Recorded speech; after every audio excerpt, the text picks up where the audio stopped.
It's so nice to meet you. I loved paying for it. So I'd like to just jump right in and say kudos on this, congratulations on this incredible film. And how does it feel? I know it's been done for a little while, but now it's coming to theaters at the end of the month. So tell me how you're feeling as it ramps up to its premiere in theaters. Yeah, I'm super stoked. So I've spent the better part of the last year taking the movie across Canada several times and other countries in Europe and Argentina and to the United States for a couple of film festivals. But now it actually got distribution by an awesome indie film. They're called Film Movement. They're an art house distributor. They do great work, and they took it on. And so it's opening in theaters in the United States, and I'm very, very excited to share it with my American friends. And it's so important in this time because even huge movies, like, Netflix movies that are coming out, Guillermo del Toro's Frankenstein, it's getting such limited theater releases, if any at all. So I do feel like there is kind of this like renaissance and this reemergence of people reminding people that, films are to be communal experiences and that like that theater going, experience is important. And I feel like a film like this is exceptionally important because it's humorous and yet it's making a statement right now that is really important and needs to be made. So is there something like that you're particularly excited for people to experience this with other people? Yeah, I mean, it's been so amazing. Like I've been touring it like a musician, so I'm a musician first of all. And so we kind of tried a new style where, we take the movie out on the road like a tour, and we set up and sign graphic novels and T-shirts and posters and CDs, and we do like Q&As that end up looking like town halls. People are coming out because they want to be engaged. They don't just want to see, a movie. They like to see people, and it's kind of like this circus sideshow, and it's a lot of fun and a lot of really invigorating conversations, especially at this complicated juncture in time. And this kind of really kind of personalized way of bringing movies to your audience is something that I understand. Like filmmakers in Romania do that as well. They take their cartridges and stick them in their the back of their car, and they actually bring projectors to play them for people in various spaces. I love that idea. I think right now art becomes incredibly important for, to reflect on our times, to talk to each other. The space of a theater is a sacred place, Mhm. sitting in the dark, watching images flashing across the screen, big, big images, and then, it's nice when it's full. I've been to theaters where it's not really full and it's kind of a lonely experience, but at the same time, it's still wonderful. I always sort of surrender to the darkness in the story. But it's really nice when you can actually experience that with others. And like find your people, find your community, and it's a perfect film for that because what I love about this film is it's clearly a feminist film. It has a feminist POV, but it's a male feminist character who's kind of bringing these issues to the forefront. And it's the male character who is like benefiting from the feminist mindset. And I think that's really important nowadays because as a feminist myself, I think part of the thing that we fight against, like this preconceived notion of feminism, is that, it's like man hating and that, it's not also good for men to kind of break out of gender norms. And this film really, I think, highlights that in a way that not a lot of art does, that, like, feminism can be good for men too. And it's in that way, it almost is like an anti-incel think piece. That's how I feel. And it can be like aspirational for young men that way. I mean, it's many things. There are many. I mean, at the heart of it, it's a love story, and it's a complicated love story. I tell love stories, but I don't necessarily tie it up in a bow because, like everyone, I've been fraught with, the search for love and connection for me, and sex continues to baffle me. So it continues to be inspiring in my work. And I'm drawing from real life experiences of both Chester and myself. It's a kind of double act of portraiture. It's the first time that I've made a movie with the main lead character is a man, and it's been very interesting. I've enjoyed it a lot, and I think there's, on a level, it's a movie that's I wanted to engage with the hard head and funny bone. There's it's it's very funny, it's It very is. heartrending, and there's complications. And on deeper levels, if you look at it, and obviously you're picking up those deeper nuances underneath the scaffolding of the story that are really important at this time.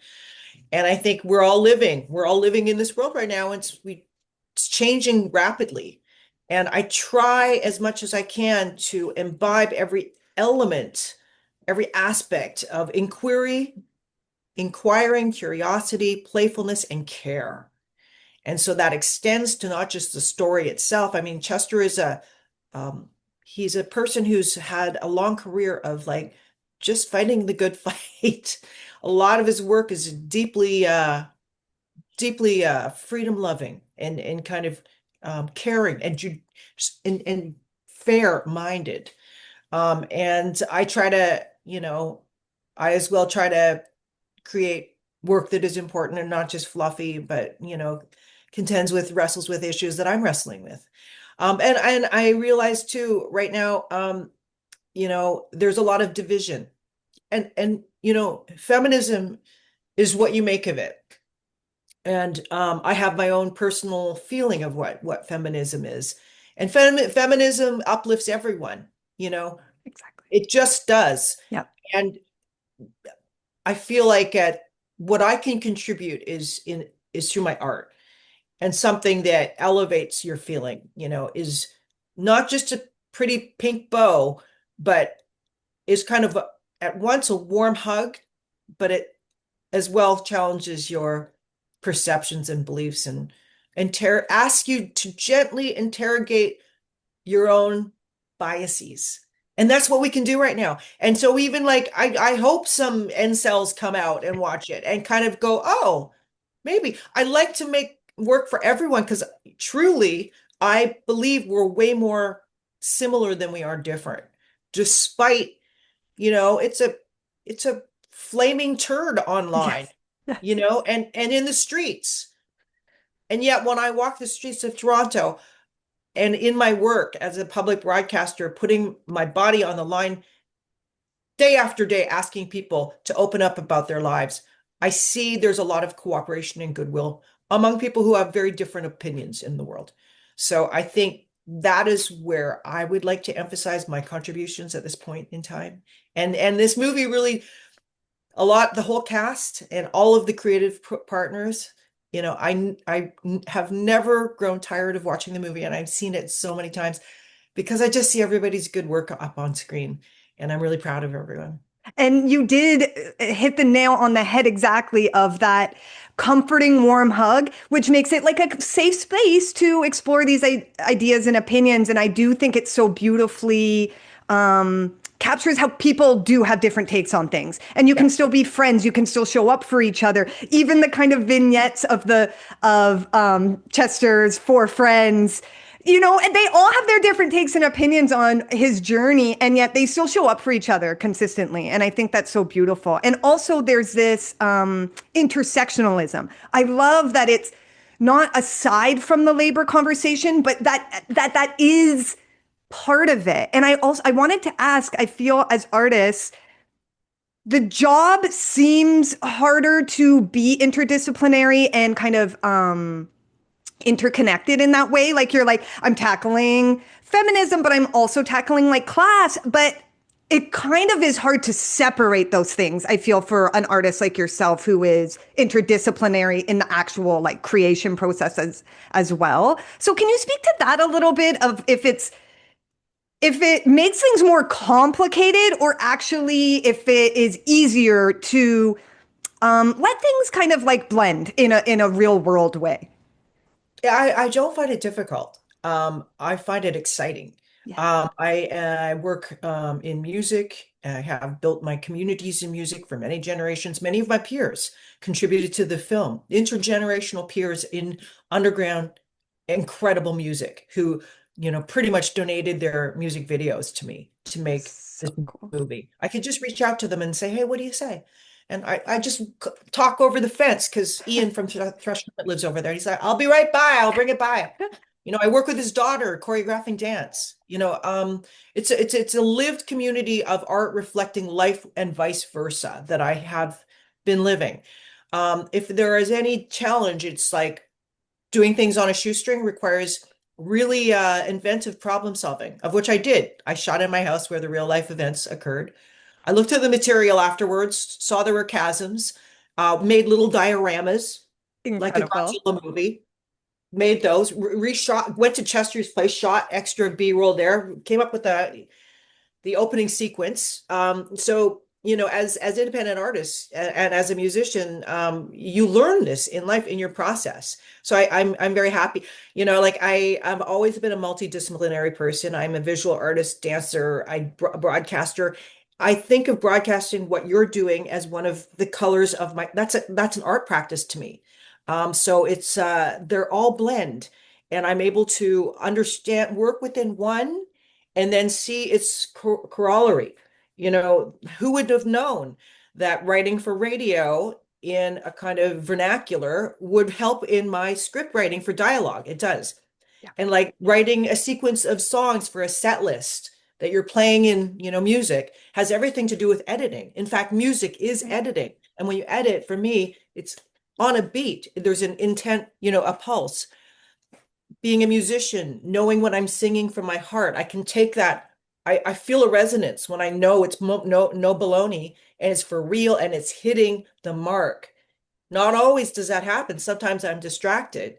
Sometimes I'm, not present, and I can hear it in the vocal take. Luckily for me, I have developed that and I can transpose that onto another medium. So when I'm watching an actor do a take and it's not hitting it, I'll know instinctively and be able to tell them how or what I'm looking for, and they'll get that and then do it. So I've been all of these forms, it inform one another and just only help me. Like I think movies are interesting because they are teamwork and they embrace many different disciplines. The hardest part is when you're working on a budget and you have no time. So you've really got to be. I felt like I was Arnold Schwarzenegger, like just like like the Terminator, just like because there's many different fires you have to put out every single day, and then figure out the problem solve. And luckily for me, I was in the zone. I was like able to draw upon my subconscious. So what happens like as an artist when you're writing stuff or making stuff, I find some of the aha moments are not when I'm like thinking hard about how to solve it, but when I'm walking, and something will bubble up. So it's like I really, it's a fine line between structure, form, um, due diligence for planning everything out. I had to really know my shot list going in because I had 19 days to shoot. Wow. So I had to construct a visual language that was inspired by Chester's tableaus Hmm. from his comic. I was also inspired by Taiwanese New Wave cinema, Edward Yang in particular, and also Leos Carax's first film. Again, letting it be wide, which is essentially kind of a comic panel style, and allowing the actors to move within the frame. So, because I couldn't cover it in many angles, I didn't have time for that. So I knew I would have to construct a visual look that could abide to the time. So there's so much thought, and like every nuance, every location has been found. Many of them are real life locations, lived in spaces that emanate the quality that I was trying to go for. So yeah, it's a complicated dance, and I mean, I think I love to solve problems, and there are abundant problems in independent cinema, and I'm just really happy to have been able to, work with such great people to bring it to life. Oh, it's such a feat. And you bring up like it's truly magic in the way everything comes together. It's all there in you and it creates this like deep, multi-leveled art piece. Again, what's so special to me is this meta-ness of it, this auto fiction, like you are a character in it, and yet you give yourself freedom to kind of have explore that. It's not, it doesn't have to be exactly you and exactly what happened. Can that, as an artist, my background is in reality television. And Mhm. I know you can probably relate being a VJ, and it's basically reality television, basically like, that our early, one of our first examples. So I know you don't have a lot of time, but I'm wondering if before we could go, you could just speak to that kind of, when we think about parasocial stuff nowadays, we think about how the audience, assumes they know and kind of the negative things. But I think there's something so interesting as an artist to explore that, Yeah, using what you want and leaving the rest. it's always been, I've always sort of comment things in a weird way. So I grew up in Vancouver. I grew up through the underground arts and culture world, music world of Vancouver, which was very, very, very special. We really rewarded idiosyncratic thought. And so when I got to Much Music, I really took on the job with the intention of performance art. Yes, And yes. so I would just like do a bunch of weird experiments that I knew would be seen by a lot of people, like pretending I was dead on the street of I literally have those moments Toronto. in my head. Yeah. What would happen? Like there were hours to film. That's the reason why I did it. So it was, it was coming from a weird art world. I didn't want to necessarily talk to, artists, but I like the idea of presenting odd and interesting ideas to a mainstream. And it's always been kind of part of my passion. And I think that there are some people that can just have vivid imaginations and come up with amazing imaginary worlds. My stuff is always derived from a seed of a real life experience. So even with my movie Octavio is Dead, which was a supernatural ghost story, it did have its roots in a real lived experience that I had encountering a ghost in Barcelona. So even when I go further afield and turn something into the imaginary world, it's always seeded. It has to be because that's where I know where the feeling and the details come from. And life is extraordinary. What being a broadcaster taught me is that everyone is like the star of their own movie, and everyone's life is full of incredible details. So drawing upon these experiences of Chester. So the movie is kind of like a double act of portraiture. And I try my best to uphold his memory of himself in his memoir, Paying for It. And then I kind of add a bunch of things that weren't in his book that were happening to us as a former couple, navigating very different choices around love, sex, and connection. I was perilously dating. We opened up our relationship. I suggested it.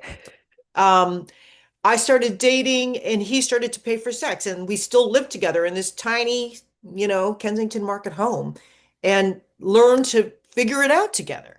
And he's still my best friend. And we were taking it on the road, and we have been taking this movie on the road. So yeah, there's the the there are perceptions of what you are. A lot of people would say back in the day, oh, she's a Much Music VJ. And then I was like the toast of Cannes with Short Bus. And they're like, oh my God, she's an actor. And it was like they're always wanting to put you in some sort of things, but we're many things. We're myriad things. And we can just go, whatever the trend is or whatever people say, parasocial. I don't even know what that means. But we do what we can. And my process has been um art is life, life is art, and what I can contribute is that which I am curious about in the world. And I think that maybe other people might be curious about too. Well, I sure am, and I can't thank you enough for your decades of cultural contributions and for paying for it. It's such an incredible film. Thank you for your time today. Oh, thanks so much, Sarah, and keep up the great work. Oh my gosh, it means the world to me. You're an icon to me, and I just thank you so much for your time. I love everything you spoke about. Ah, and likewise.